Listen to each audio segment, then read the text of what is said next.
नमस्कार दोस्तों अगर आप एसएससी में अपना करियर बनाना चाहते हैं या फिर आप एसएससी की तैयारी स्टार्ट करना प्रारंभ करना चाहते हैं या फिर अभी आप 12th क्लास में हैं या फिर आपका उद्देश्य है कि आप भारत सरकार के अधीन सरकारी नौकरी करें, तो दोस्तों आज की वीडियो आपके लिए है, क्योंकि आज की वीडियो हम एसएससी के समस्त करियर ऑप्शन और उसके द्वारा आयोजित होने वाली समस्त वैकेंसियों के बारे में विस्तार पूर्वक चर्चा करेंगे। इसलिए दोस्तों आप लोगों से निवेदन है, अभी तक आपने हमारे चैनल को सब्सक्राइब नहीं किया है तो नीचे रेड बटन पर क्लिक कर हमारे चैनल को सब्सक्राइब कीजिए और बेल आइकन को प्रेस कर आगे आने वाली वीडियो के नोटिफिकेशन आपको हमेशा मिलते रहेंगे, इसलिए आप बेल आइकन को प्रेस भी कर दीजिए। और दोस्तों अगर आपको वीडियो अच्छी लगे तो लाइक ज़रूर कीजिएगा। दोस्तों आज का जो विषय है उसे के बारे में चर्चा करना प्रारंभ करते हैं। दोस्तों एसएससी का फुल फॉर्म होता है स्टाफ सिलेक्शन कमीशन, अर्थात दोस्तों SSC group B, group C और डी वर्ग की सरकारी नौकरी केंद्र सरकार की समस्त सरकारी नौकरियों की भर्ती करता है। इसमें 3 स्तर पर एग्जाम होते हैं, एक होता है 10th स्तर पर, एक होता है 12th स्तर पर, एक ग्रेजुएशन लेवल पर। 10th स्तर पर होने वाले एग्जाम को MTS कहते हैं, जिसे मल्टीटास्क, अर्थात आपके पास 10th की डिग्री है और अगर आप केंद्र सरकार में ग्रुप डी की सर्विस करना चाहते हैं या विभिन्न मंत्रालयों में ग्रुप डी की सर्विस के माध्यम से अपने करियर को संवारना चाहते हैं तो MTS का यह प्रत्येक वर्ष एग्जाम होता है, एसएससी से कंडक्ट कराती है। इसके 2 चरण होते हैं। प्रथम चरण में CBT एग्जाम होता है, जिसमें दोस्तों 100 क्वेश्चन आते हैं, 1.5 घंटे का टाइम होता है और इन 100 क्वेश्चनों को आपको 1.5 घंटे में सॉल्व करना पड़ता है, जिसमें मैथ, रीजनिंग, इंग्लिश और जीके अर्थात जनरल स्टडी एवं जनरल नॉलेज के क्वेश्चन आते हैं। अगर दोस्तों आप CBT एग्जाम को क्रैक कर लेते हैं तो इसके पश्चात आपको एक टाइपिंग एग्जाम देना पड़ता है। इन दोनों एग्जाम को क्रैक करने के पश्चात आप MTS का एग्जाम क्रैक कर लेते हैं और भारत सरकार के विभिन्न मंत्रालयों में आप ग्रुप डी के पद पर पदस्थ हो जाते हैं। और दोस्तों आप दूसरे नंबर पर बात करते हैं CHSL combined high secondary level exam. दोस्तों अगर आपने अभी 12th की है या आप अभी 12th में हैं तो आपके लिए सुनहरा अवसर है कि आप SSC CHSL की तैयारी करें। दोस्तों CHSL के माध्यम से आप ग्रुप सी, केंद्र सरकार में ग्रुप सी अर्थात सरकारी बाबू विभिन्न मंत्रालय, चाहे वो गृह मंत्रालय, वित्त मंत्रालय अर्थात केंद्र सरकार के समस्त मंत्रालयों में बाबू के पदों पर आप पदस्थ हो सकते हैं। इसलिए दोस्तों अगर आप 12th में हो और अगर केंद्र सरकार में सरकारी बाबू बनना चाहते हैं तो सबसे अच्छे करियर के रूप में SSC CHSL का एग्जाम है।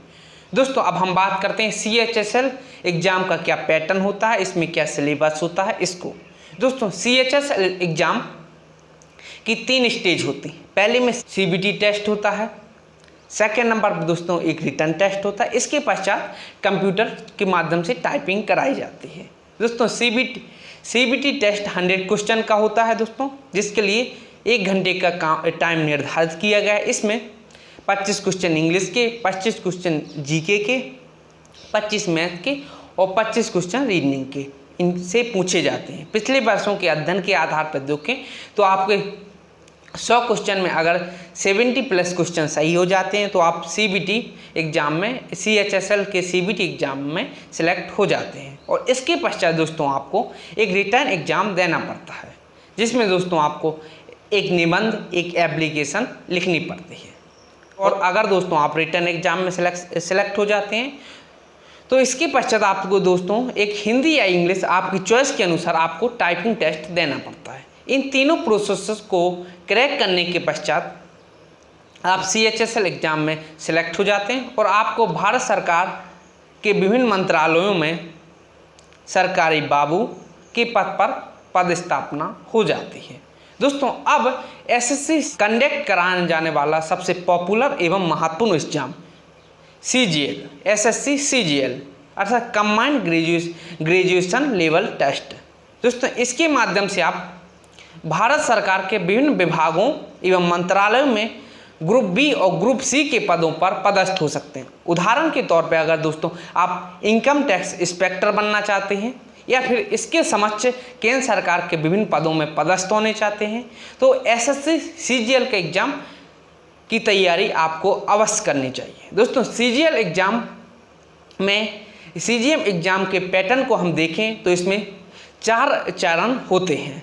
प्रथम चरण में दोस्तों जिसे हम प्री कहते हैं, इसमें एक सीबीटी टेस्ट होता है जिसमें आपको मैथ, रीजनिंग, इंग्लिश और जीके से क्वेश्चन आते हैं और आपको इन 100 क्वेश्चन को 1 घंटे में सॉल्व करना होता है। और दोस्तों अगर विभिन्न वर्षों के अध्ययन के आधार पर हम देखें एवं विश्लेषण को ध्यान में रखकर पिछले 10 वर्षों की कट ऑफ को देखें तो दोस्तों अगर आपके 100 में से 70 क्वेश्चन या 70 प्लस क्वेश्चन सही हो जाते हैं तो आप एसएससी सीजीएल के सीबीटी फर्स्ट एग्जाम अर्थात सीजीएल प्री को आप क्वालिफाई कर लेते हैं। इसके पश्चात दोस्तों अब होता है सीजीएल, दूसरे चरण में होता है सीजीएल मेंस एग्जाम, जिसमें दोस्तों 2 पेपर होते हैं। पहला पेपर इंग्लिश का होता है और दूसरा पेपर दोस्तों मैथ का होता है।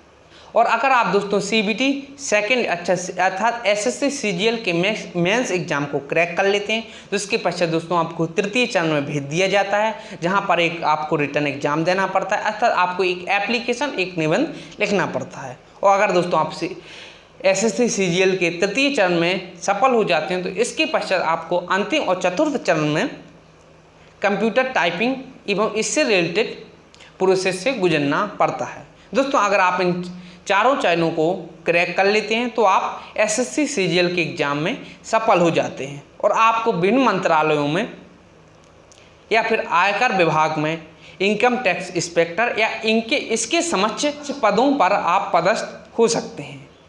और इसके अलावा भी दोस्तों एसएससी के माध्यम से विभिन्न मंत्रालयों के पदों की भर्ती करने के लिए अन्य वेरियस एग्जाम कंडक्ट कराए जाते हैं जिनका सिलेबस एवं पैटर्न एसएससी सीएचएसएल एवं सीजीएल एग्जाम के समकक्ष ही होता है।